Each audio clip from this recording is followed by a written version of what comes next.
Good evening, everybody here at Full Sail University and watching in on the stream. We are here with a bunch of different people bringing this presentation tonight. My name is Mike Connor. I'm from Faculty Development. Also, we have our LibraryLive here. Our library staff is here. They're out there where you are. Hey, waving. There we go. Good. Thank you so much for sponsoring this event.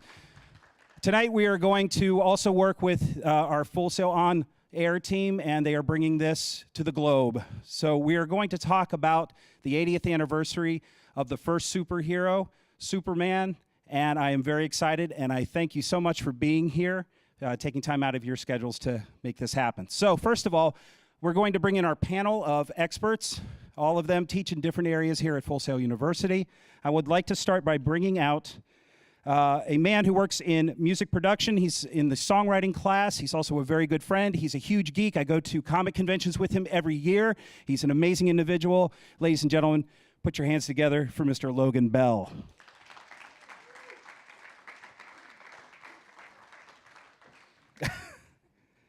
That was nice. All right, coming from the world of the digital cinematography degree, specifically the film critiquing area, this is a gentleman who has been with the university for a long time. He's a kindred spirit, and he's a comic book fan, Mr. Michael Hanley.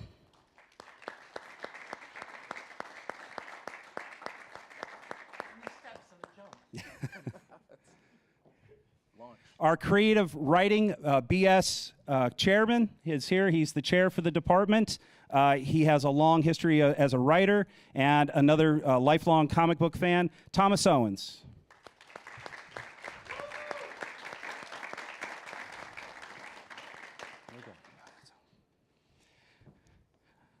Our course director for comic book and graphic novel writing comes over us from the creative writing department. This is Roland Mann. Come on in.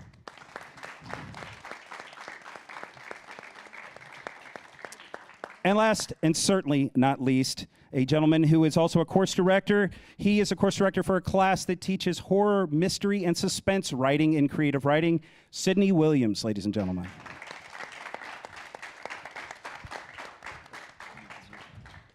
This is a mighty panel. Took 80 years to put this group together. So you are part of the panel as well tonight. We are going to journey through a character that has 8 decades behind it. There have been a lot of stories told about this character. There's been a lot of movies made about this character. We're going to try to touch all of your favorites, so we're going to get started. But first of all, I want the panel to talk more about their lifelong love of this character of Superman. So let's start off with Logan. How did you meet Superman?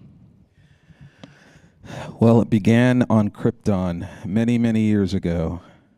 Now, actually, I was a kid, and like a lot of other people, my introduction into the world of comic books and superheroes, it was kind of gradual. I remember reading like the Richie Rich comic books and the Dennis the Menace and all these other type of comic books. But it was something about the superhero that caught my attention. I didn't really become aware of Superman until I became aware of Batman. And I became aware of Batman through the 1966 television show.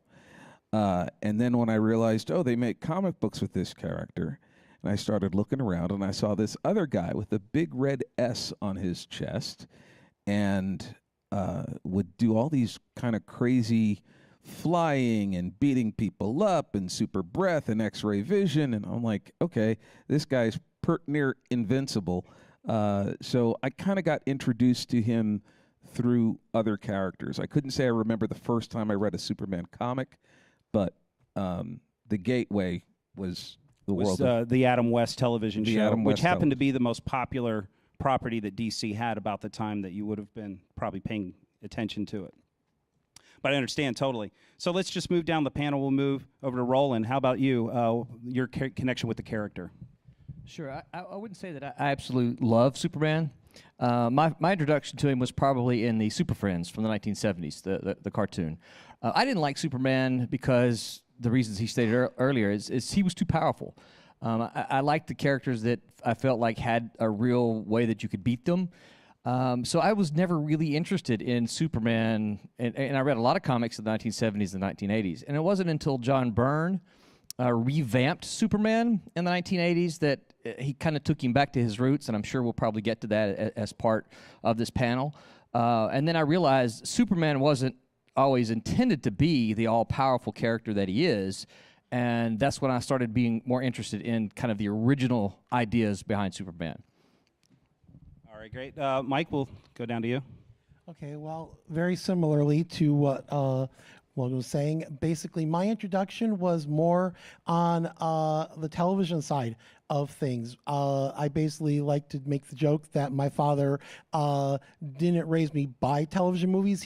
I was raised on television and movies. So I kind of had the part that I became aware of Superman from the classic show, the George Reed one, because of the fact that my dad would be watching it, and I was watching it with him, and these were the reruns, and it was the adventure, the action, the whole thing, jump out the window and be able to fly and everything.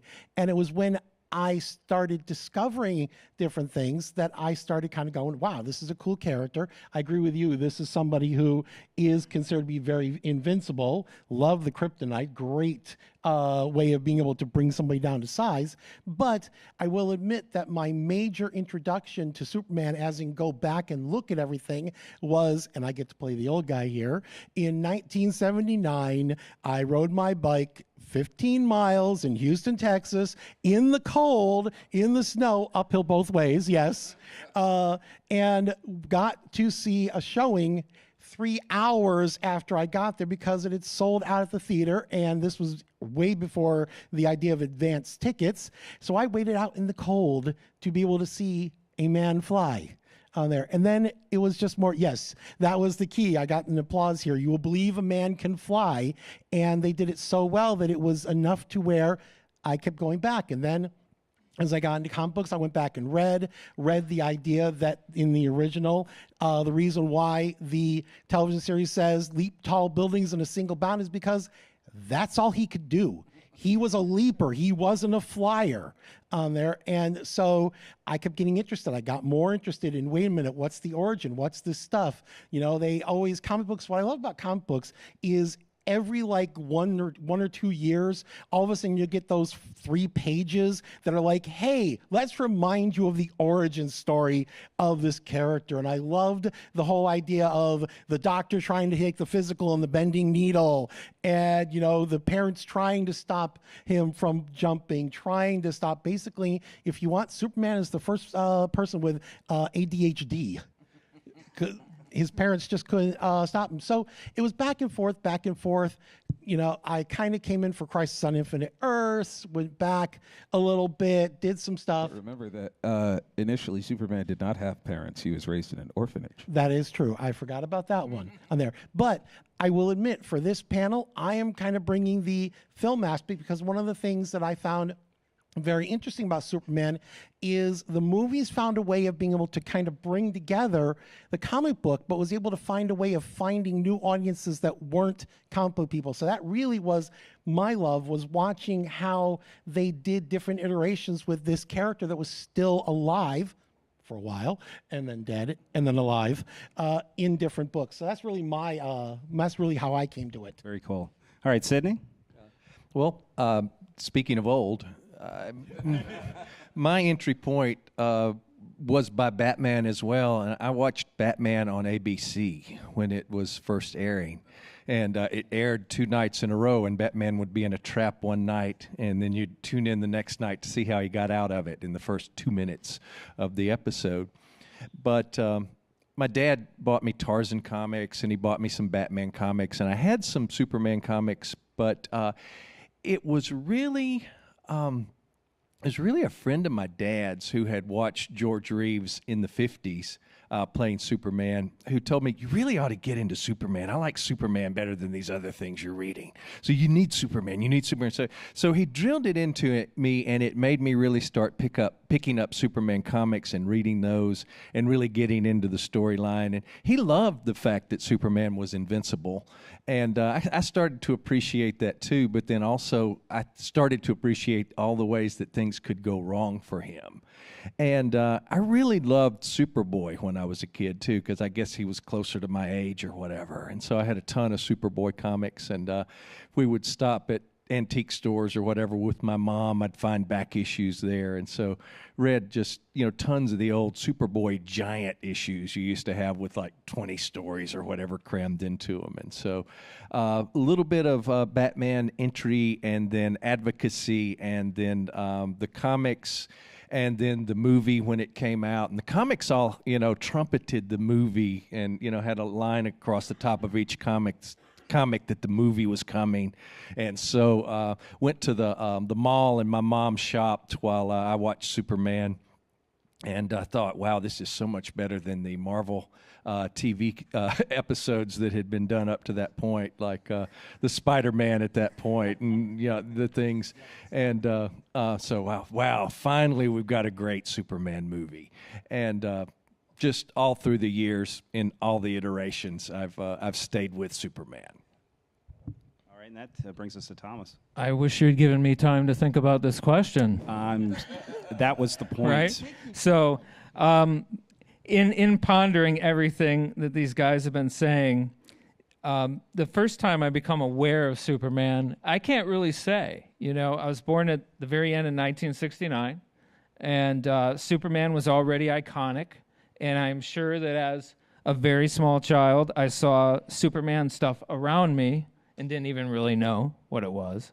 But I did inherit a box of Silver Age comics and Mad magazines from my uncles when I was about 5. And I read all of them. There was Challengers of the Unknown and Justice League and Teen Titans, the old school Silver Age Teen Titans.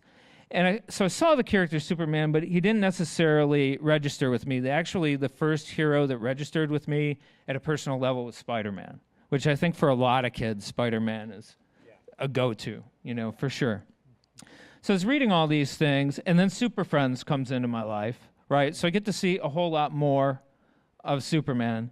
And it is the Donner movie in '78 that really captivates my imagination. And 77 to 78 for me was incredibly formative in terms of the kind of writer that I've become and the kind of imagination or creativity that I try to nurture within myself, because I had Star Wars in 1977, which just totally blew my mind as a kid, and then Superman the next year. And I think that's what also really too is, with a lot of students get sort of I'm a DC reader, I'm a Marvel reader, and I'm delightfully agnostic.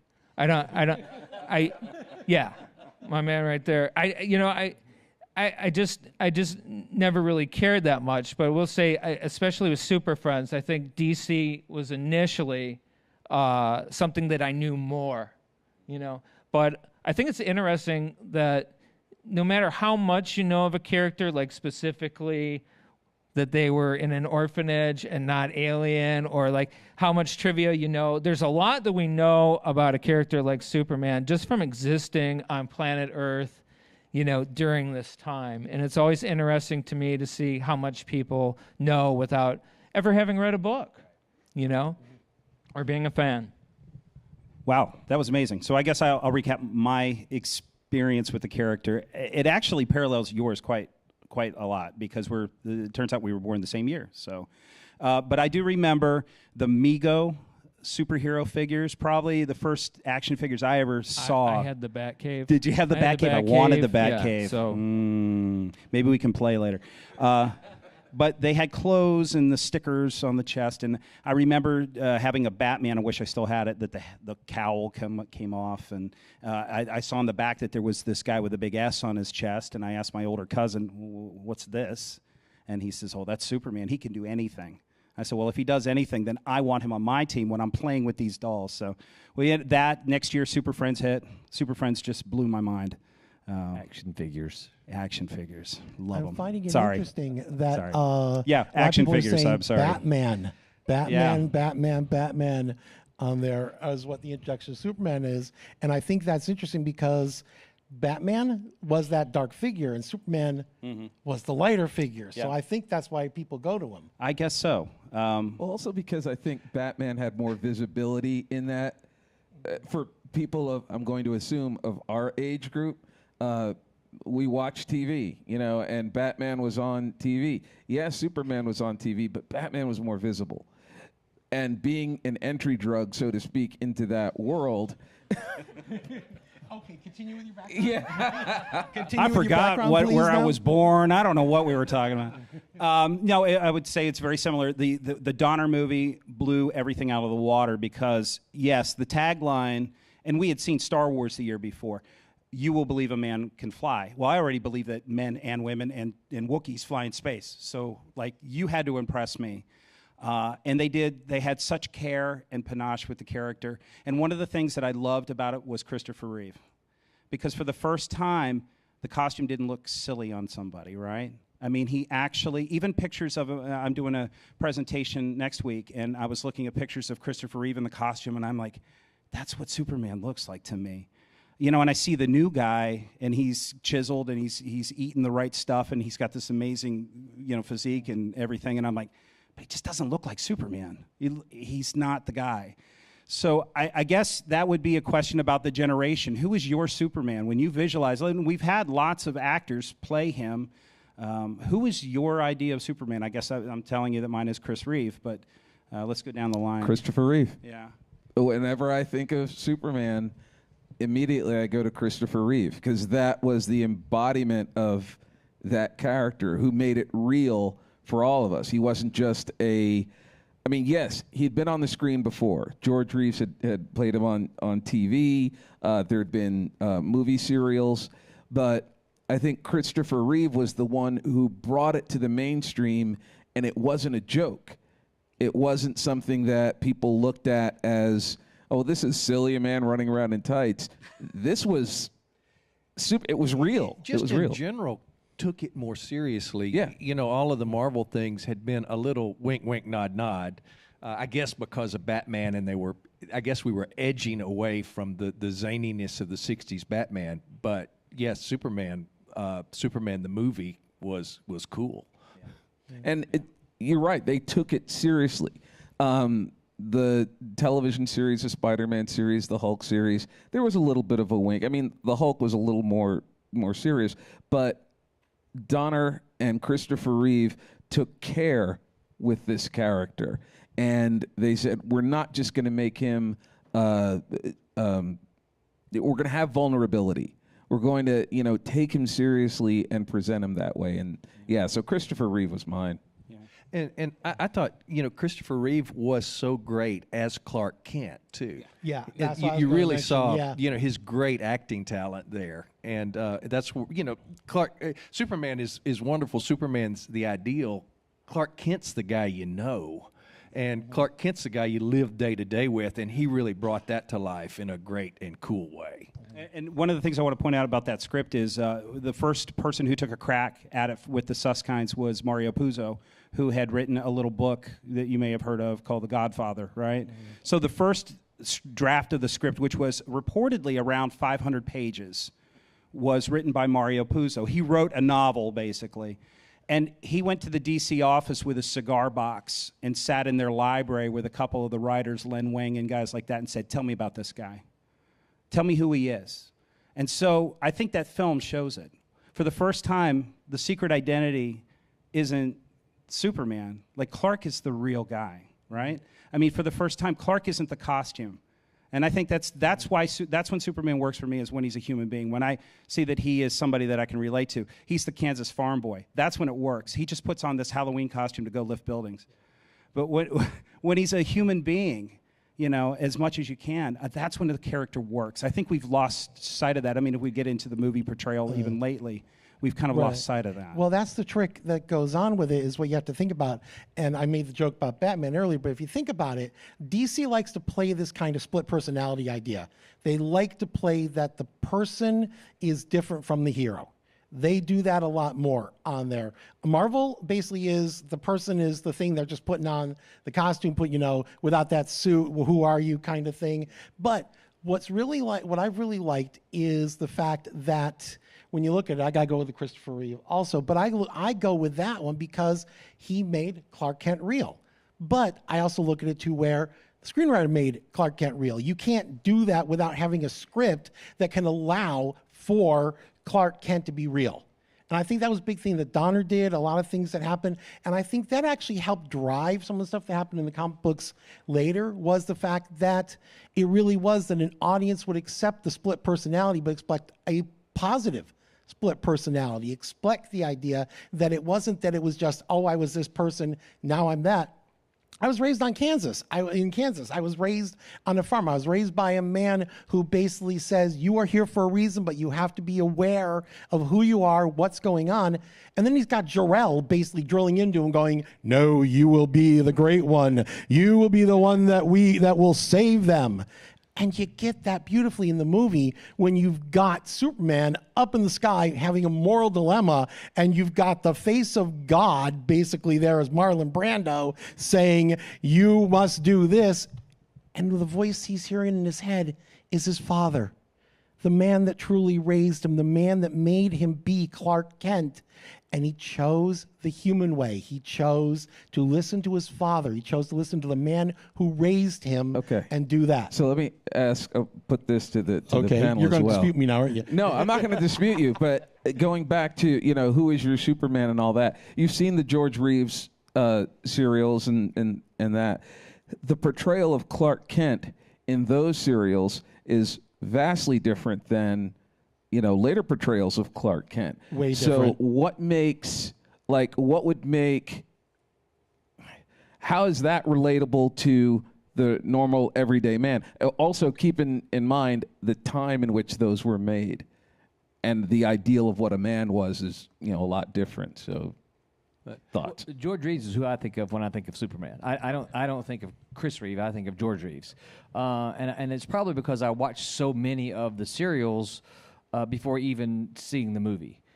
Even though I was aware of the comics, I didn't read a lot of the comics, but the serials, they were on TV. Who didn't want to see this stuff on TV? And I always wanted, I always caught myself looking for the springboard. When he would hit that springboard, occasionally you could see it on film. So your question is the portrayal of Clark Kent in the TV serials, right, as opposed, like George Reeves' portrayal of Clark Kent versus Christopher Reeve's portrayal of Clark Kent. I think George Reeves is more adulty. He's more mature. He's more of a grown man, where Christopher Reeves is a younger man. And I think that he comes off as a little more naive than George Reeves does. George Reeves, obviously, he's got it all going, but he comes across, and I don't know how old he was as an actor, but he certainly looks older than Christopher Reeve. 25 when he started playing the part. Really? Yeah. He was 25 when he started playing? People looked older in the 50s. Yeah, he is a lot more, that Clark Kent is a lot more a 50s man, right, and he's a lot more confident and sure of himself. And Christopher Reeve really brings the vulnerability across. And that's what made the duality a lot more appealing to me in the Donner movie as opposed to the George Reeves, because it seemed to me the George Reeves Clark Kent was a little more Superman-y than... I agree. And I had a Superman comic at some point when I was a kid that explained that, he's not just putting the glasses on. Nobody would be fooled by that. But he slumps a little bit, and he affects a different voice and everything. And you really saw that with Christopher Reeve. You could almost believe that, they don't realize that these are the same guy, because he was doing so much with the different body, the different look, and the glasses were the There's a great decoration. scene in the second movie where Lois leaves the room in the honeymoon suite, and he thinks he's going to tell her that he's Superman. So he's Clark, and he's about 5 inches, and he takes the glasses off, and he just straightens out, and you're like, oh. I remember being a kid going, there he is. He says her name. Yeah, He's like, Lois. Lois. Yeah. You know, that's the thing. That's the first thing out of his mouth is Lois. And that's the trick that you're saying about the slumping with the whole thing was, I think the bottom line is that the TV series, it was Clark's a reporter. He's an investigator. He's a journalist. He wants the truth. I can take off the glasses. I can go save people. The Donner movie, this was basically one of the ideas of, I can help people. I'm going to go somewhere where I will always know what's going on. So therefore, I'm going to blend in and go to the Daily Planet. And if I'm needed for help, I will go. So I always looked at it to where, you know, George Reeve looked at it as, I'm doing my job as a reporter, now I can help. Where, you know, in the Donner film, it was, I'm disguising myself so I can be able to be there to help people. I liked the comics in the 70s, and it's probably the first place I realized that I liked character-driven stories, because you had all of these little dramas going on in and around the Superman story with Clark. By that point, he worked for a TV station, and they had a ex-quarterback who was the sports reporter named Steve Lombard. And Steve was always doing, you know, jerky things to Clark, and he would use his superpowers in subtle ways to get back at Steve. Like, he'd use his heat vision to wilt a corsage in the package so that when he gave it to his girlfriend, it was, you know, just brown and everything. And he had a lot of fun with him during that time. And, you know, it's almost for a while like you were reading the Clark Kent story, and oh yeah, and Superman can fly, and yeah. So who's So yours? can we talk about comic books? Let's talk comic books. Let's talk comics. Okay, not just the movie. So Okay, see ya. Okay. The first storyline where I really cared about Superman was Crisis on the Infinite Earths, right? As a reader coming up, I had had all this sort of random exposure to the DC universe, and I never really understood how everything fit together. And of course, that series really did so much and actually made me really care about Superman, and also helped me understand why there's Superboy and Legion, and why there's, you know, this Superman and that one. The story that I'll call my Superman, or the Superman story that affected me the most, is Grant Morrison's All-Star Superman, right? It's so elegantly written, and the emotional notes are so strong, and that's how you take a character who's so godlike and bring them, humanize them to a point where, as a reader, you kind of feel every feeling along with the character and the characters in it. Great point. Thanks for bringing it back to the comic book world.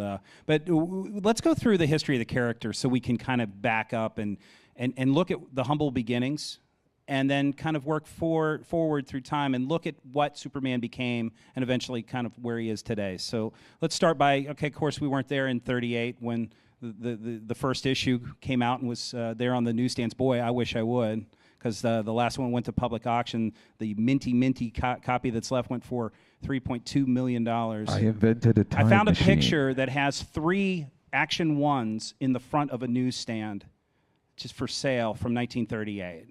And I thought, man, if I had a time travel story, that'd be it. Well, that's only $9 million. I don't know. What's the Ark of the Covenant? Okay, anyway. So I guess what we want to do, let's talk about Superman in 38. Let's talk about what he was. Okay, so as you know, I've been recently reading a lot more of those older Superman books. And what I found really interesting, and Mike, you and I had talked about this before, you can hardly recognize the character that he was versus what he is today. Superman was a bit of a jerk. He was arrogant. He was, very, but again, in 1938, what was considered manly was a lot different. He would taunt, he would tease, and do things out of spite, and he's a show-off. So, yeah, he's still doing the right thing, but man, you wouldn't want to be this guy's friend. he was. I can Go ahead. Well, I can remember. I think it's in Action Comics #1, which I read a reprint of once upon a time. He's trying to terrorize a gangster, and of course, we were mentioning that's at the time where he didn't fly; he leaped. He was able to leap tall buildings. And he's terrorizing this gangster, and so he's leaping around and leaping up in the air with this guy tucked under his arm. He goes, "Oh, I wonder if we can make it to the top of that tall building. Let's try." "Oh, I don't think we're going to make it." And then he's on the wires, the electrical wires. "Gee, I wonder if we'll get shocked." "Well, birds don't, but if we touch this, maybe we will." He was very, obnoxious. Yeah, to terrorizing an this extent. guy, even though he's a bad guy. You just got handed superpowers. You just found out you can do all this stuff. No, tell me you're not going to be the smart ass. Well, okay, come on. Especially Except that everybody he wasn't here just who handed would the not be- superpowers. He's had them his whole life. 7 But he panels started into to that know 'em. first That's appearance. what I'm saying. For the panels, basically, if you think about it, if you think about when it was done, it was like, okay, you got this, you got this, you got that. And then all of a sudden, hey, I can do all this stuff. You're making it fun for the readers. But you're familiar with the earlier stuff too. So, in that time period, that was what a strong man was supposed to be like. Very, putting himself forward, very arrogant, very a tough guy. Yeah, and not a lot of people know that people died. In those stories, at his hands or by sort of convenient negligence. Right? I just don't think I'll be saving you today. Yep.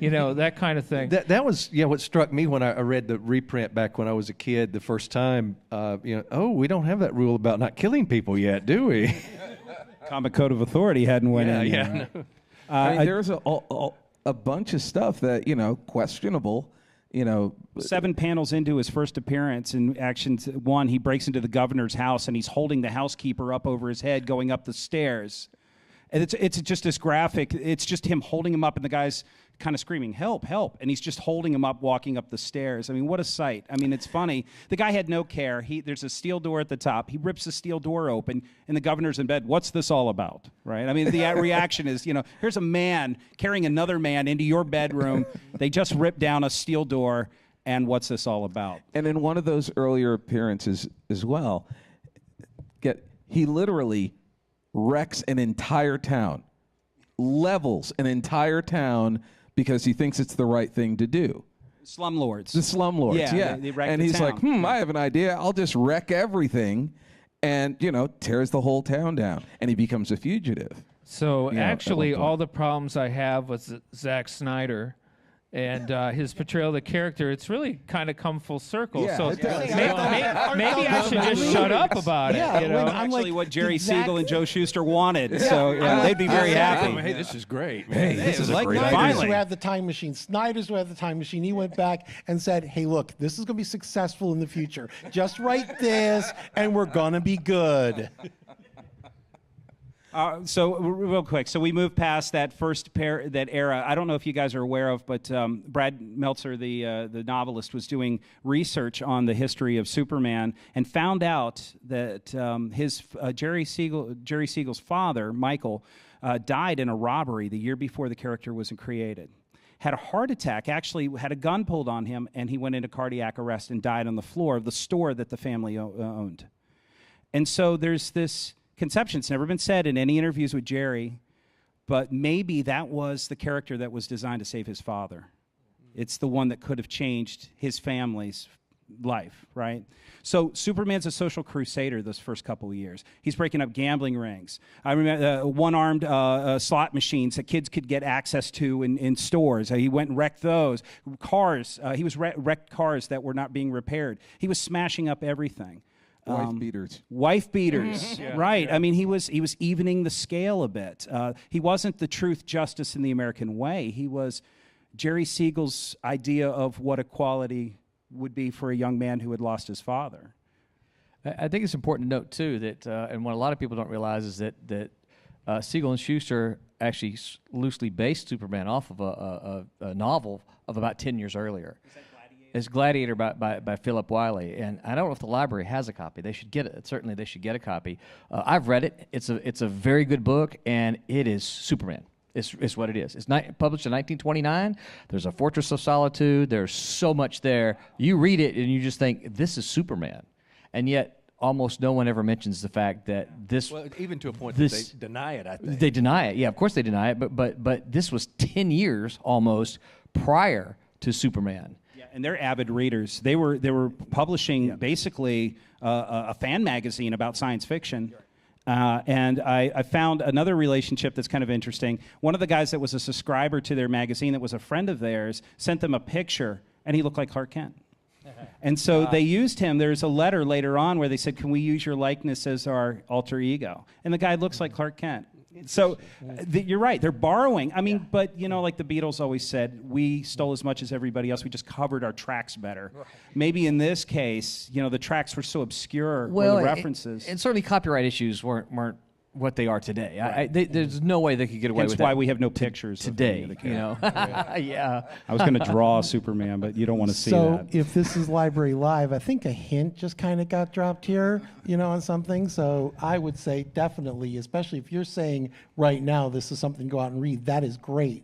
For the history is if you can see the inspiration, because that is one of the best things. I think that's part of the reason all of us are here doing this panel is we want to this is my show copy. the inspiration.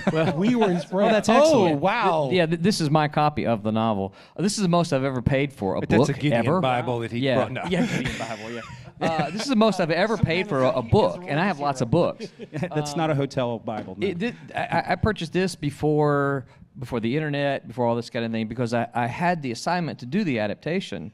But the book wasn't available except for, you know, hundreds of dollars in the rare editions, and so this is not a rare edition. This was a cheap reprint, but I still gave $120 for it.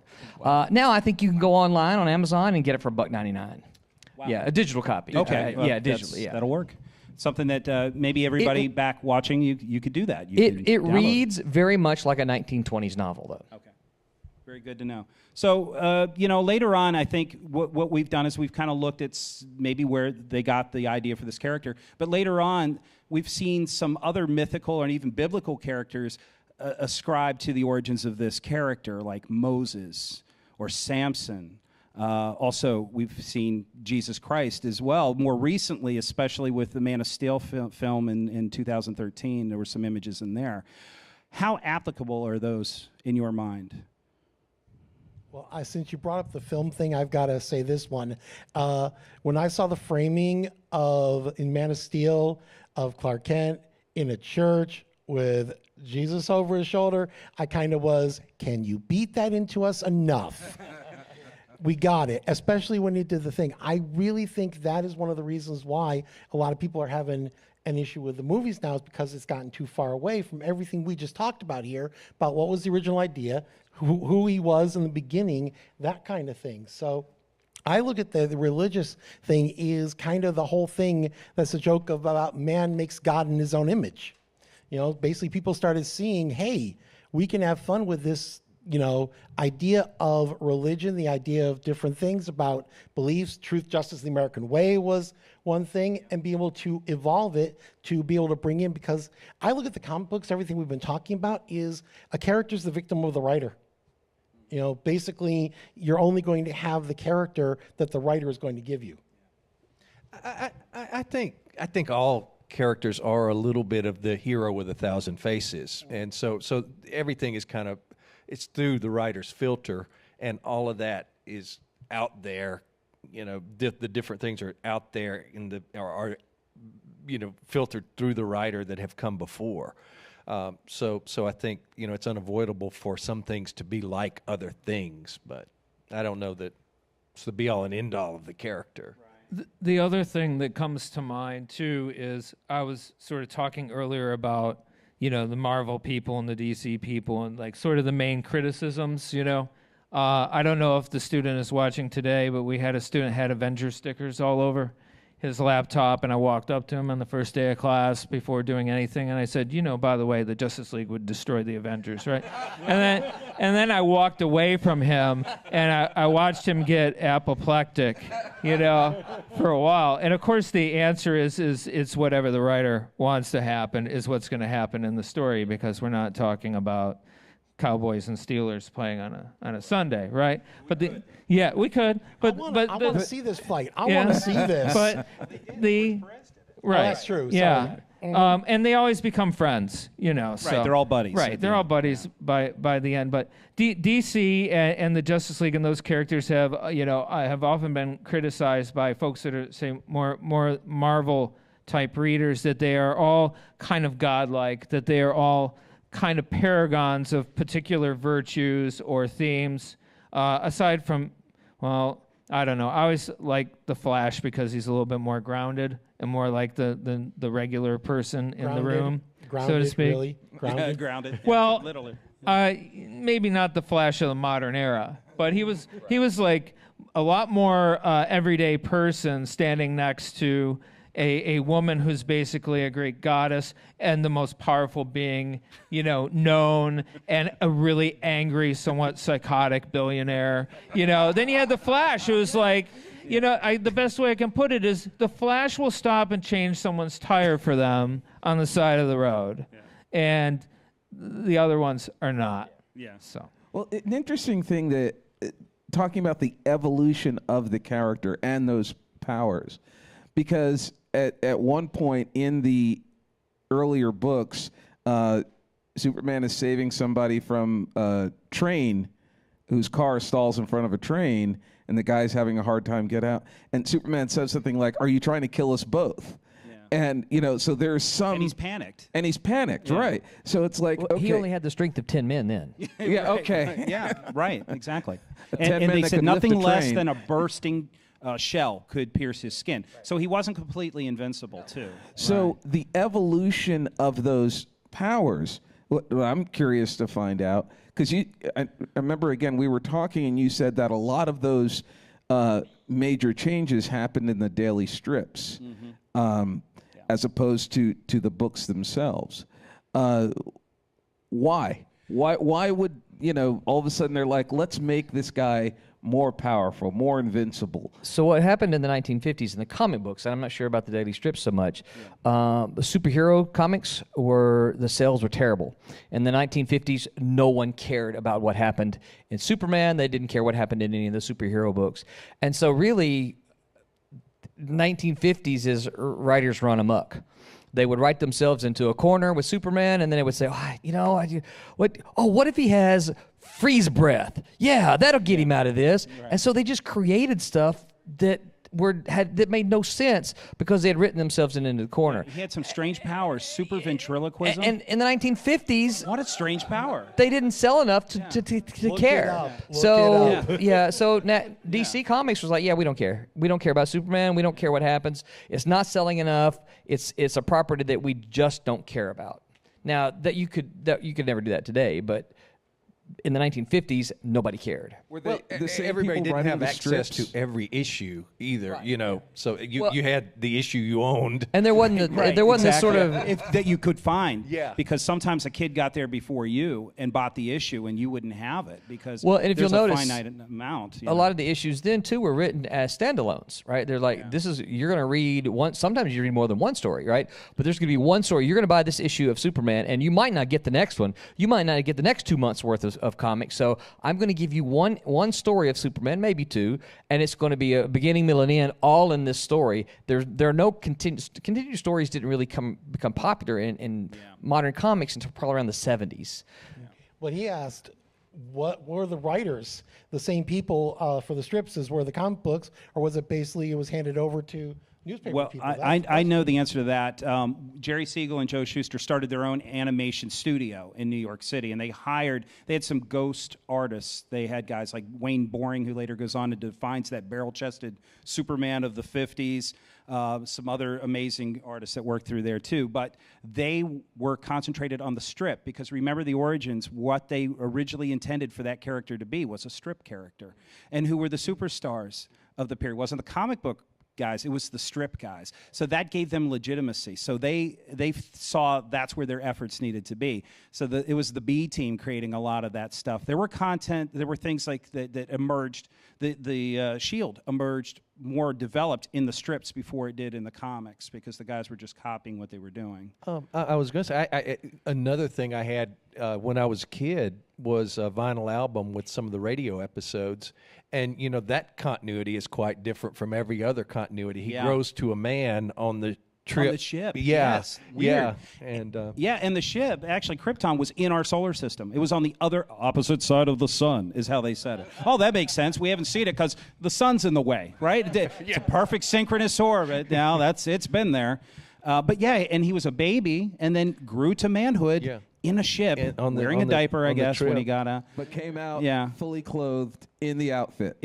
Ready to yeah, go. and these guys, you know, he meets a couple of people and they go, why don't you go to be a newspaper reporter for a great metropolitan daily? That way you'll be able to see people at their best and their worst and help them when they need it. Hey, good idea. And why don't you use this name? It's kind of common, Clark Kent. Yeah, okay, I'll do it. So Gotcha. wait, A little kid suggested it. Wait. So you accept that he can fly and he has all these powers, but growing up in a ship and coming out with pajamas on is a problem for you? Ladies and gentlemen, we are now finding out that the Radio Superman invented spandex. Yeah. It grew with him. That and in the combination, there was a novel that came out in 42 by a guy named George Lothar, I think was his name. He's the one who gave him parents on Earth. He didn't even have parents until the novel, and that wasn't canon, but it was borrowed later for the strips. They used that.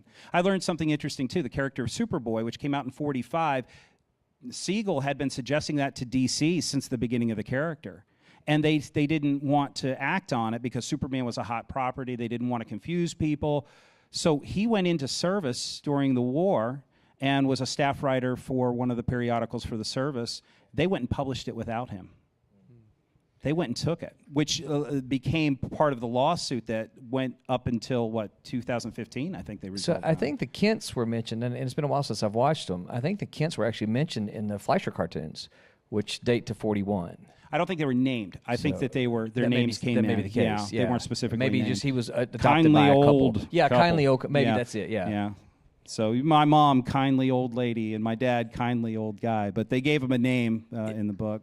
There's a long history. I don't know how much you want to go into it. There's a long history of abuses from DC to Siegel and Schuster. Yes. As far as not treating them really well, not paying them what the guys really deserved. I mean, we're talking court cases, legal battles. It's actually, this stuff is still going on today. Yes, it still is. For the Siegel and Schuster heirs. Yeah, it is. And not that we're here to celebrate the character. And I think, that is an interesting topic. But it could monopolize the evening if we went into that. I mean, I met Neil Adams at a comic convention. And I mean, from our area, Neil Adams as an artist was the king of artists in the 70s. And I met him and I said, what you did for Siegel and Schuster in the mid-70s was humanitarian. I says, it was amazing. And he said to me, yeah, it was, wasn't it? Hey, kid, I'm selling these posters here. Now, if you buy 3 of them, I can give you for 10. Yeah. You really did meet him. Yeah. Oh, okay, yeah. There you go. Yeah. That's very Neil. That's very Neil. He's great. He sold me on a lot. So we kid about that. Did he tell you about his Batman omnibus too? Yeah. I can't afford that, so he stopped talking to me. How many posters did you buy? I Now, bought come on, one. be I honest. put my foot down. Okay, you didn't go for the okay, let me sale? tell you that it's relevant to tonight. My poster of Neil Adams, what did I buy? Superman issue 233, Kryptonite No More.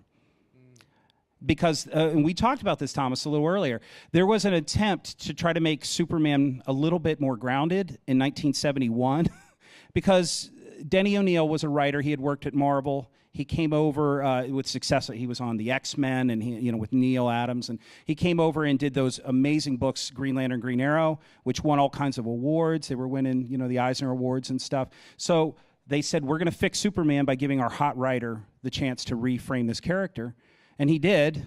He took away half his powers, and we talked. Thomas, we said this, right? Yeah, he fought a duplicate Superman who was made out of sand.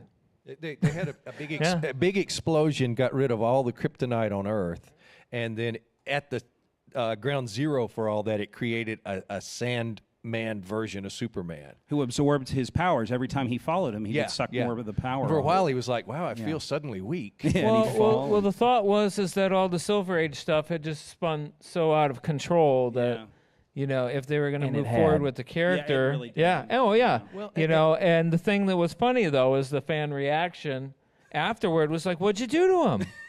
we loved him like that. And so they had to slowly bring back all these high-level, crazy abilities and powers. Yeah, Denny O'Neil said before they gave him the character, gave him a stack of Superman books and said, read them, learn the character. And he says in one of them, he blew out a sun.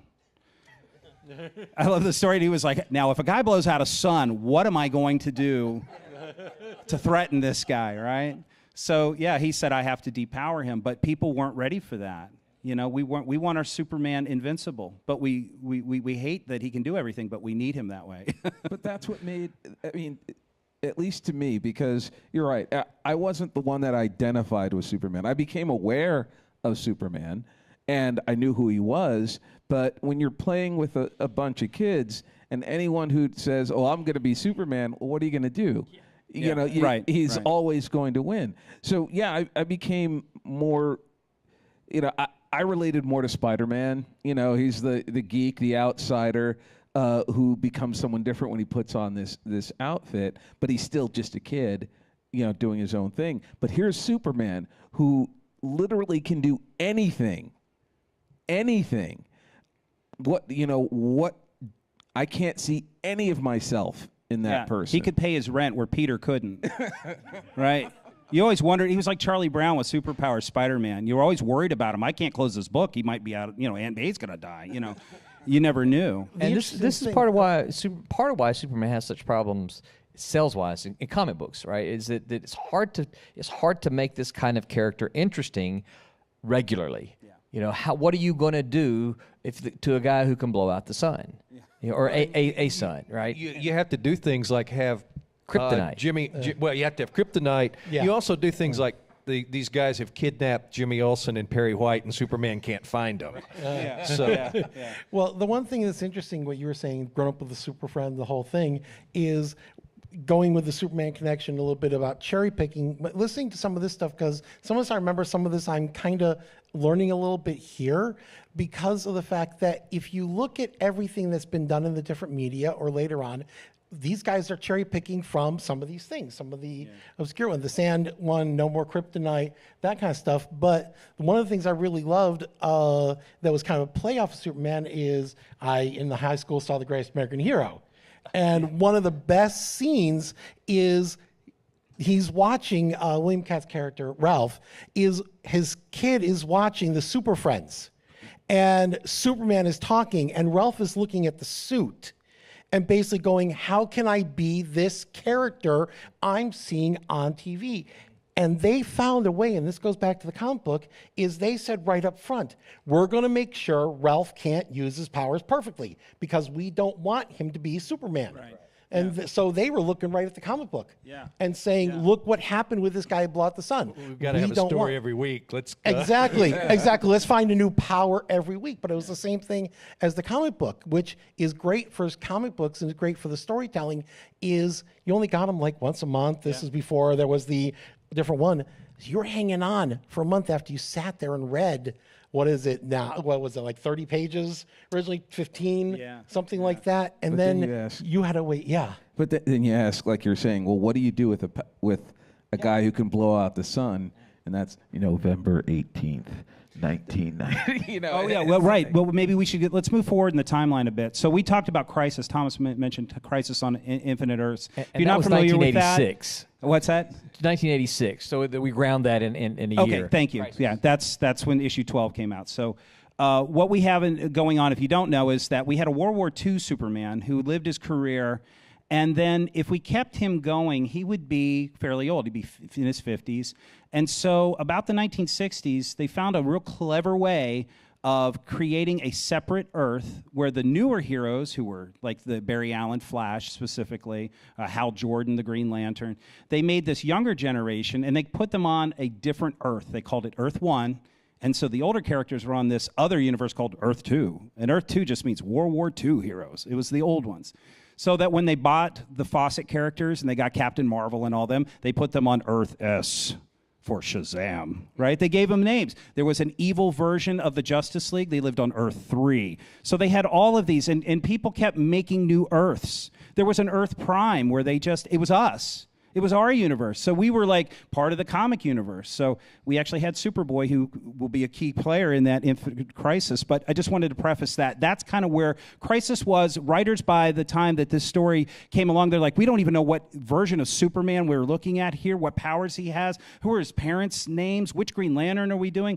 And Marv Wolfman, brilliant guy, said, and George Perez said, let's just wipe it out. Let's start again. Let's go ahead and combine the best elements of all of this stuff and give a clean slate for the next generation of writers. So that's what Crisis is. Anybody want to add anything about the Crisis on Infinite Earth series? Well, Crisis is where I think that was kind of my starting point for DC Comics as well, because I couldn't understand all those various Earths. I mean, I knew who Batman was. I'd read comics, but it's like I don't understand all the Earths. I don't understand how Superman can be here and here and here, and yet they have no idea what's going on.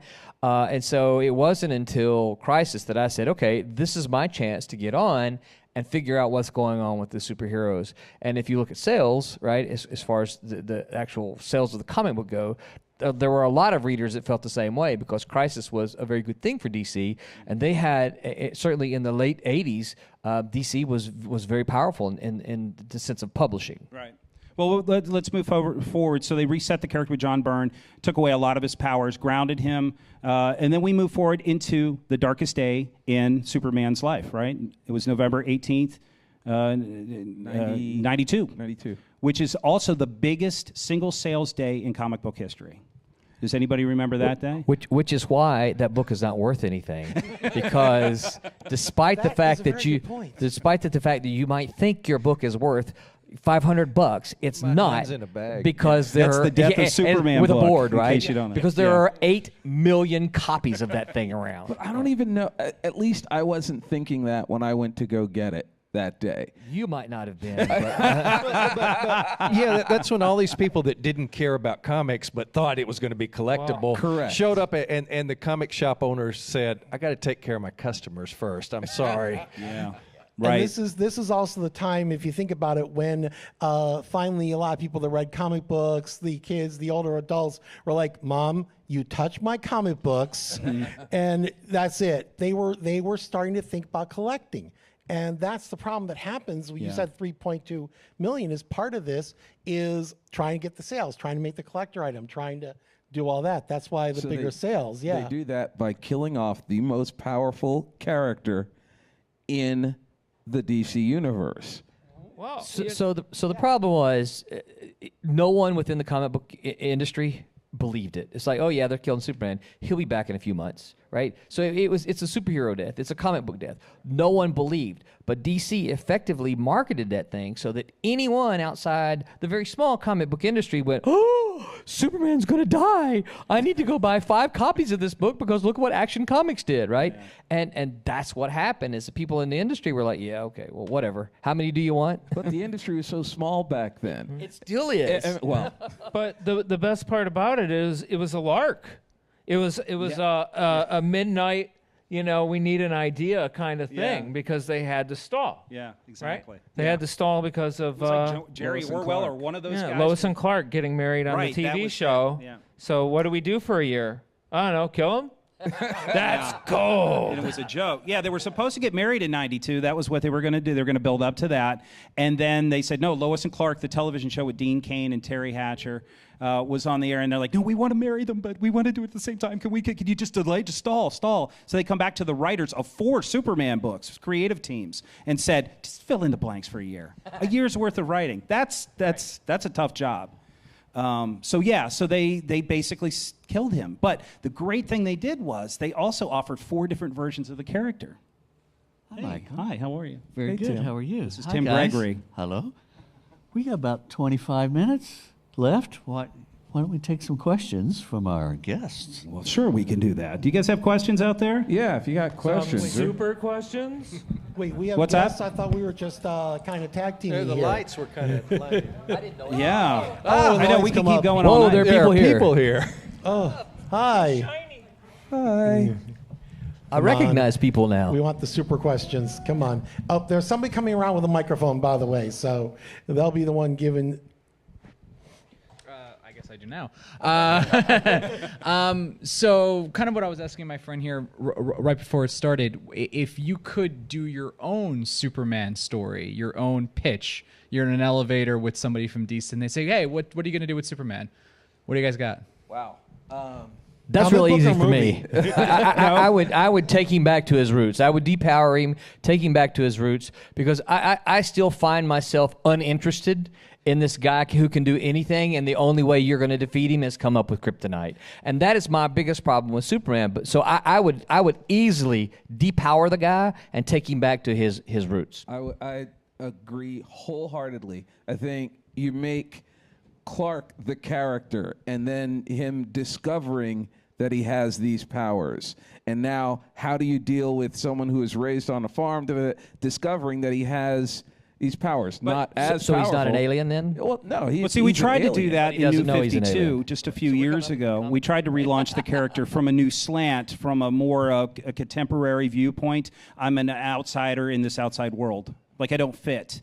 And if they ever caught me, they'd dissect me, and they would figure out, kind of like what we saw reflected in Man of Steel. That idea wasn't the idea that the filmmakers wanted originally, but they were trying to reflect what Warner Brothers was asking them to do because it was in the books. And that big picture concept, an outsider, a stranger in a strange world kind of thing, that big concept is really something that works in comics a lot, because the audience tends to be that kind of person who doesn't really fit in the world at large. Well, it right? reflects them. It Yeah. reflects that individual. I mean, it reflects me. I mean, I don't fit in the outside world, right? I don't fit among normal people. That's right. None of us do. None of it. I mean, That's Full right. Sail Well, here. that's why you're here I mean, on Full a Sail Thursday Geek night. University, right? I mean, it is. The fact that you guys are here now, well, there's a little something And wrong I say that all with of us. love. Yeah. With And we're going to love. go home and read Little- hours of comics little after we get out of here. something? Let's see if we can get some more questions. I have the mic in my hand. Oh, I don't okay, we think got it's a coming gentleman up out. front here. Can anybody? there Y'all you can go. hear me now. Are you guys following the current comics? I am. You are? I currently collect Superman and Action and Man of Steel. And So you yeah. saw that they're drawing Superman as Christopher Reeves? Yes. By the way, if you're not, it's John Byrne's Superman that came back from the 80s to this universe after the Right. New 52 Superman died. Yeah, the New 52 Superman didn't really work that well because He was fake. He's gritty, but I don't think the readers had recognized him. They're like, that's I not do. I Superman. do understand that we've just resolved who's faster, Flash or Superman. The Flash. Yeah. 100%. He's faster than a nanosecond. Faster than instant teleportation. Ran from the other side of the universe to Earth before the guys who can teleport got there. But we know what like the my most chair?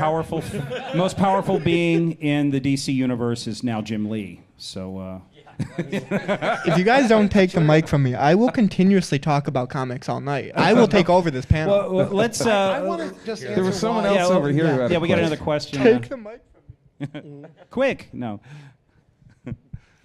So I've always been a person who believes that a hero is only as good as their villains. So how do you guys feel about this godlike being who's fighting what is effectively Obadiah Stane from Iron Man with just a really, really bad attitude? Well, Lex goes back to 1940, so I'm going to say I that. like the Obadiah Stane Yeah. reference. That's good. Yeah, the problem with that is your answer is always Zod, right? It's always Zod, because Zod is from Krypton, and if Superman is the only one who survived, well, okay, except for Zod, right? And then there are always exceptions, Supergirl. right? So you always have to go back to Krypton, or you always have to get kryptonite. What's up, Matt? Yeah, it's kind of brains versus bronze, I think. I think that's where the Luther thing was. In fact, Yeah. that was one of the things. Totally. Yeah, it's brains Since versus the bronze. first day of Luthor, Yeah. the whole point was, well, if we have this super-powered physical character, the match is going to be the intellectual power Yeah. to oppose him. There was a comic in the 70s where Luthor realized that he was always losing to Superman because he hated Superman and it clouded his vision. And so he transferred all of his hate into a hammer and he fired it into Superman. And Superman then hated Luthor and he was just in a rage anytime he fought Luthor, and it gave Luthor the advantage. And I always liked that story because it did so much with, him losing his rational hold on things. Recently in the comics, they had Luthor come back after the 52 Superman died. They brought him back as a hero because he felt like I'd never really, here's my chance, right, to step into this role. So he would wear this armor with a big S on it, and then all of a sudden, John Byrne's Superman walks back into the universe, and they don't know each other. And so they have this really strange relationship where it's like, I don't know if I hate you because, you're not the guy, because Luthor's like, you're not my Superman. He knew right away. And so it was interesting to see them work together. It was a great little story where they got to work together. I do want to say one thing on the villain scenario is, for everything that's been going on, it's the villain that doesn't give a crap about Superman unless he's getting in the way. Okay, that's why Lex Luthor worked in a lot of the early movie stuff, works on certain levels, is I've got a plan, I want to do this, I'm going to have this happen. Wait, I got to deal with this guy over here, and then, okay, Superman's after him. He didn't, if you think about it in the movie, the original Donner one that we keep going back to on the movie stuff, and I have to, for that one, for my references, is Lex Luthor wasn't after Superman. Superman was after Lex Luthor. That's why he was a strong villain, is because it was like Superman was this fly. Yeah, he wanted real estate. Yeah, he wanted real estate. Yeah, he's just like a real estate investor. He's like the president. He just wants land. Oh, he did become the president. Yeah, he did. That's right, in 2000. And also, did you vote for Lex in 2000? I did not. They had a ballot. You could send it in. Buddy. I remember it was all about the hanging chads in 2000. But my favorite version of Luthor is also when he's a hero, and that's Earth 3. But you're right. Which is now Earth 2, I think, which is the crime society world where he is the only hero fighting the evil Justice League. And led by Ultraman. True. I always liked Brainiac too. Not the. I didn't like the Byrne Brainiac, but the old green, the dots on his head. Yeah, I like that. Putting that cities in bottles. Yeah. He always liked to steal the bottle city of Kandor. There was a question. Was Yeah, there we have a over question, here, and I want or to check who's out got the the online microphone? questions Microphone's too over soon. there, yeah. We We have do some have a online question from the questions. online audience. She's over there. That's why we're saying we got to at least get that. And for Snyder's portrayal of Superman, what is your take on focusing on his humanity as his weakness rather than the kryptonite crunch that's more stereotypical? Anytime you approach a character's humanity as a weakness, it's supposed to bring him closer to the audience, right? Because we've been talking all along about how do you relate to a character who can do anything? What is his weakness? But then when you look at the people in his life and his connection to his parents and to his girlfriend and all that, when you start looking at that as the weakness, you get a little bit more character development. I mean, that's cool because it brings it a little bit more down to earth, I guess. Pardon my French. If it brings it a little bit more down to Krypton. Right. Well, the thing is, though, if you look at Snyder's stuff that he's doing, is he's always been trying to go back to that religious thing we talked about. Right. So, of course, how are you going to have a figure you're trying to base off a religious icon? You must make him human and then rise him up. You must transform him to be above humanity. So in my opinion, the only reason why Snyder focused so much on I'm from Kansas, I'm this, I'm that, is so you could have that idea of man becomes God on there and have that symbolism that I think he was really kind of going for. I think that overshot the character. I think that's a little too ambitious. I think Snyder, with what he was given, but I think the character at its essence is not a godlike character, as we've been talking about. I didn't say I liked it. I didn't say I liked that he did it. No, but I think that's the weakness in that portrayal. And I don't think Snyder likes Superman. That's my problem. Yeah. He doesn't treat the character with love and respect.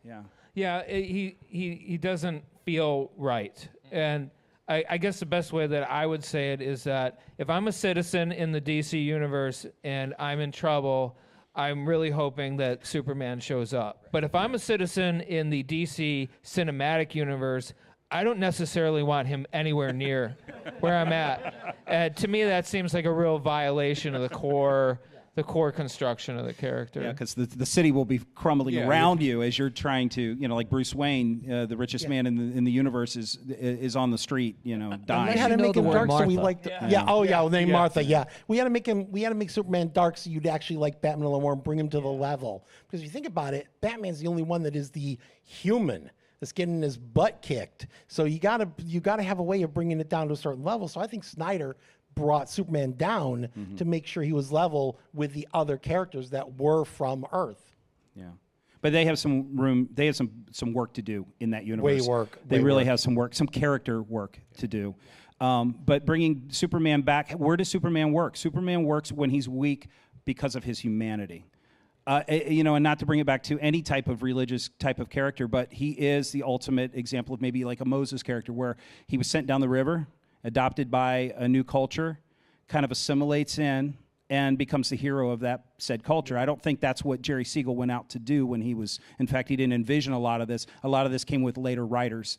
But what we're left with are the same archetype stories that we've been reading since the beginning of storytelling, right? It's that great pool of imagination, as the critic We've Robert created M. Price Superman said. to look like what our sensibilities are. That's not who he was in the beginning. A prime example of it working is Alan Moore's For the Man Who Has Everything, which, if you haven't Beautiful read story. the story, basically it's his birthday, name day, and Batman and Wonder Woman show up at the Fortress of Solitude to give him gifts. And a gift has already arrived, and it's a big alien flower that's attached itself to his chest. And he's living out a life on Krypton as if it had never blown up. Yeah. And Having it's the children, evil villain gets married. Mongol Yeah. who brought the flower, and there's a big fight, and eventually the flower gets free and goes on Mongol's chest, where he fantasizes a life where he conquered the known universe and enslaved everyone. So, but there's very little physical combat aside from Wonder Woman trying to hold Mongol off while Batman and Robin try to figure out what to do. And it just sort of captures the human, like, what would be his greatest, like, fantasy? Like, they took that story in Supergirl, the TV show, and redid it in the second season. They actually shot that idea. But again, read the original, because Alan Moore is a master. Speaking of that, I really like the Supergirl series because it captures a lot of what I used to love about DC when I was. I gotta agree with you. Yeah. I think the actress that plays Kara is excellent. I think she just gets it. She's got it. Thank you. Yeah, Melissa Benoist. She's great. What's a question? That kind of segues into my question, because I was going to ask, how relatable do you think Superman is compared to Superboy and Supergirl? Okay. Wow. I will say, especially as a kid, I always liked Superboy slightly better because he was closer to my age, I guess. But also, there was just that little more touch of humanity to him, or whatever. And Superman was a little more perfect and a little more the ideal, and a little less a character in some ways. I related more to Crypto. Crypto the Superdog? No, I do love Crypto. Crypto and I got along. Hey, I'll tell you one of my favorite Superman stories. It's around 850 action. I don't know which one it is, but it's told from the point of view of Crypto. Superman's in a fight with a character named Samson, strangely enough, who was somebody he fought in the 60s. But it's from the point of view, and all he wants him to do is say good boy to him. And I mean, he is fighting so hard for Superman is getting like pummeled, and the dog comes in there and he says, "Man," that's what he calls him. He's like, "Man," and he goes after him, and he's biting this guy, and this guy's ripping the dog all up, and he's almost dead. And at the end, Superman stops him. He comes over and he picks him up, and he says, "Good boy," and he just perks up. And it was just a beautiful story because nobody's ever told Crypto from Crypto's point of view. It was kind of interesting. And I got to hit on one of the things that you asked about the relatability is the fact that I got to see the Helen Slater Supergirl in the theater on there, and I actually related. I think she was more relatable on the human side because I liked Linda Lee. I liked the human side. Supergirl, it gave me a headache every time she turned up on the screen. Because it wasn't the person, it wasn't the human, it seemed like they didn't know what to do with the relatability. They knew how to relate the human side to it, but they didn't know how to relate the fact that this was somebody who was supposed to be relatable, like Superman, but yet you had the Christopher Reeve movie, and this was only like 5 years later that they did 83. It was 84 it came out. 83, 84, Yeah. something like that. So they were riding the coattails of how do you do that, and I think that's what kills the relatability. Is there's always going to be that comparison. That's the problem I have with the Supergirl series and the pilot. Is through the entire pilot they kept saying, "Oh well, Superman did that. He saved the plane like that first. Oh, the big guy was proud of you." That kind of thing. Yes, I rewatched it to refresh my memory. But they did bring an actor in, Taylor Hoechlin, who played him, and I think he did a pretty remarkable job considering the budget of the television show. Yeah, he was really right for that universe. Yeah, But, you know, they did have an episode, and I don't remember the title or anything, where she did have to claim her own territory and, you know, don't call Superman. I've got this. Yeah, and right. That was, Well, she's in Young Justice, right? Yeah. Yeah. Supergirl? Yeah. No? That's Miss Martian, or which version? Oh, God. Yeah. Okay. Yeah. Okay. But she's coming. But, you know. Well, she's been in Supergirl, but that's not. You're talking about Young Justice, the animated series. The animated series. Which is coming back, by the way. DC just sent out a text today to the fans that said that they're starting their own digital streaming service that will include comics as well. So you'll be able to stream comics. I'm getting nothing from them. I am probably paying for that subscription. But if they want to give me one, I'll take it. But yeah, okay, I will too, because I want access to this media. I want to see the different iterations of all of these characters. I want to read it all. I'd love to read every DC book. I never will, but I would love to The try. Fleischer cartoons are usually pretty readily available at a Walmart in their $5 bin. There you go. Well, they're online too, because I think those are now in the public domain. Those are public domain, aren't they? Yeah, I think those are in the public domain now. I've seen them on YouTube. Yeah, the serials are also available out there. Just you have to live through a lot of commercials on the website on there. But this is the interesting thing that when we were saying this is on YouTube, this is here, this is there. There are a lot of movies, a lot of things, a lot of comic books, a lot of stuff you can't find. This, I think, is the enduring thing about Superman is people are keeping all of this alive. You can find digital copies. You can find the reprints of that. You can find the book. Our library has a wonderful collection of graphic novels. Yes, if you are a fan here, please interact with that. Yeah. We got a question back there. Who's got the mic? Yep. Oh. Yeah, who has the? Somebody has the mic. Follow the bouncing. You know, this is like the thing. Follow the bouncing mic. Yeah, don't tap it. Just talk. Just talk. All right. So I'm the odd one out because I've been more of a Marvel fan since I was a kid. So, and like particularly Spider-Man, I started reading Spider-Man comics when I was like 11, and then like when I was like 3, I started playing more of the, like I was mostly a Spider-Man. You're not like the odd one out. I was playing the games like 90% of the time. We are fans of Superman, but I have to tell you how I got into comic book reading is a friend of mine when I was in high school. Just after high school, I got a job as a security guard doing the night shift. And for 2 hours a night, I had to start buying a desk. My friend handed me 2 years worth of Spider-Man and said, just read this. Spider-Man is really relatable to me. X-Men. So X-Men also, you weren't really watching anything then. Right, great. Robberies. He's not a really No.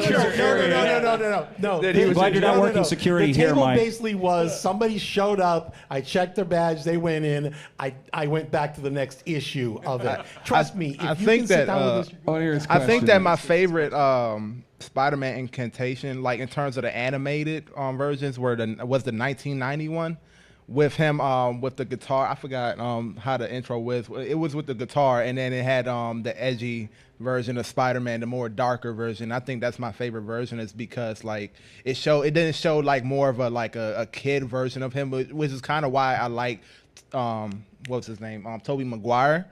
Because he is more of an adult version, and I want to see more of that instead of seeing like like the younger version, because I think that's been pandered on for a while. But coming back to my question, I think like, what do you think is more relatable, like Superman or Spider-Man? Spider-Man, no doubt. Spider-Man. And like, why? Have you seen the trailer for Spider-Verse?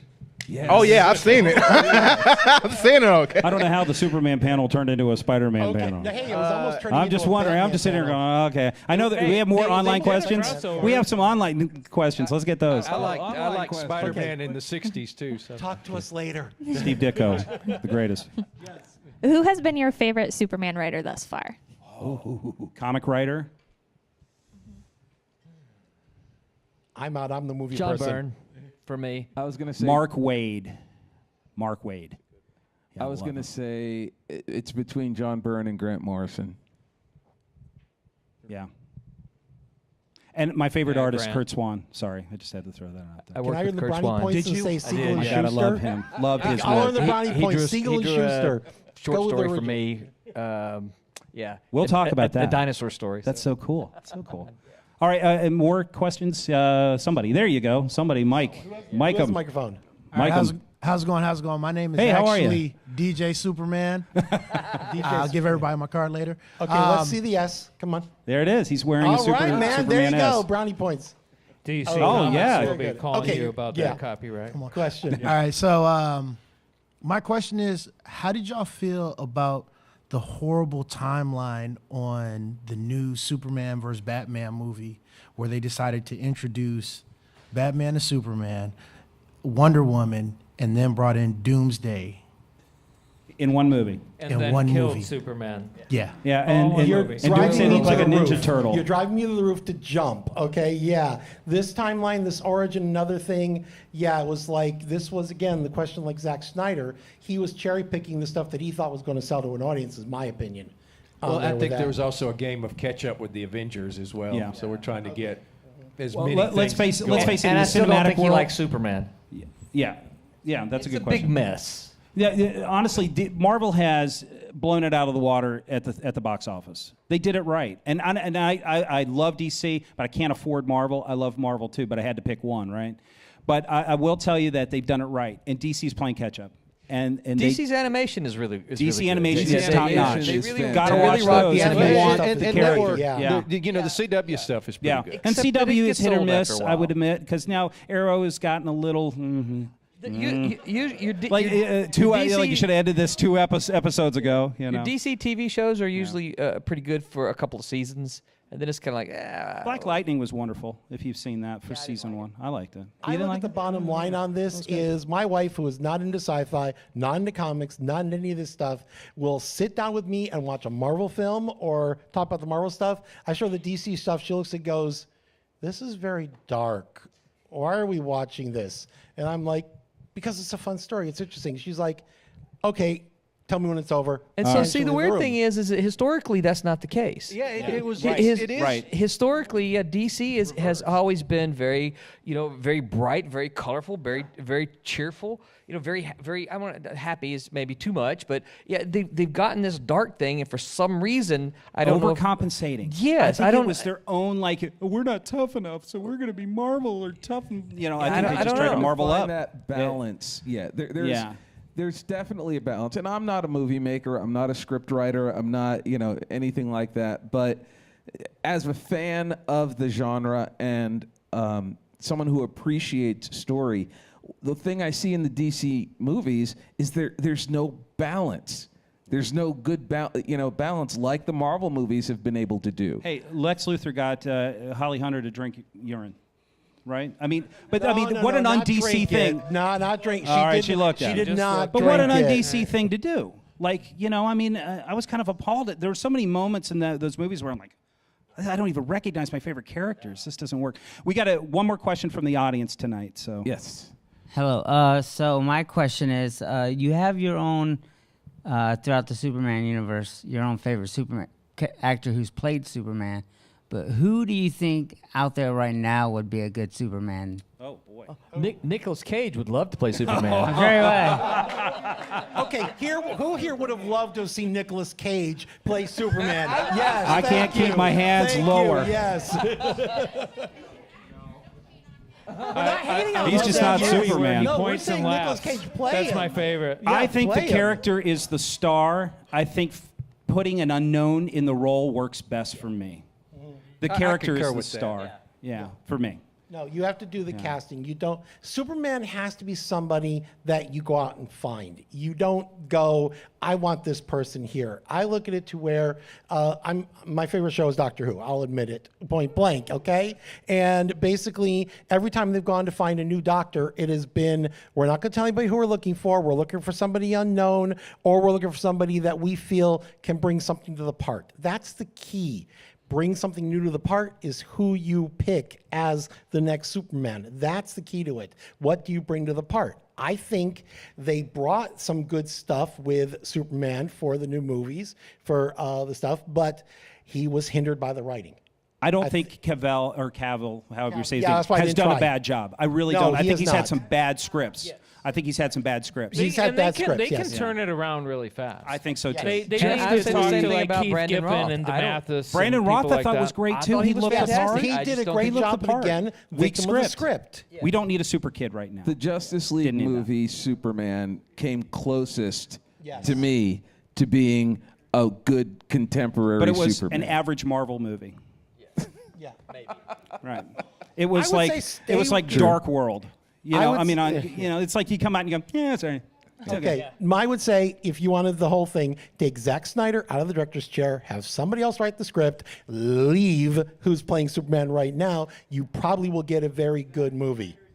And the first You know, question should I be, mean, for really, like, go away. Don't even try to emulate the universe. I almost Okay, The who first writes question the next should be, do Superman you like movie? Superman? Yeah, who writes the next Superman movie if you had a Who's chance? the screenwriter here? No. Jeff Johns. Johns. Jeff Johns has stepped down from being an executive at Warner Brothers so that he can write again, and maybe that's where we're going to go, right? I'd like to see that. Yeah, I would be okay with that too. But He's a great writer, Bendis also left Marvel, so. and I like Bendis too. Yeah, right, which is playing out great now. It's fantastic. So anyway, guys, we're going to be wrapping up here in a minute. We got to thank you so much for taking your time to be a Great part of questions. Great our questions, evening. guys. Thank you for supporting Full Sail Online or on air. Please also thank you, Library, for your assistance in making this happen tonight.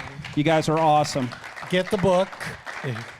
And thank you to the panel for being here and being good sports. And sorry we got so geeked out, but that's kind of what we were here for. So we're not going to apologize. You guys were for that. here for the geek, right? You were here for this. Yes. So anyway, thank you everybody tuning in online. Thank you so much.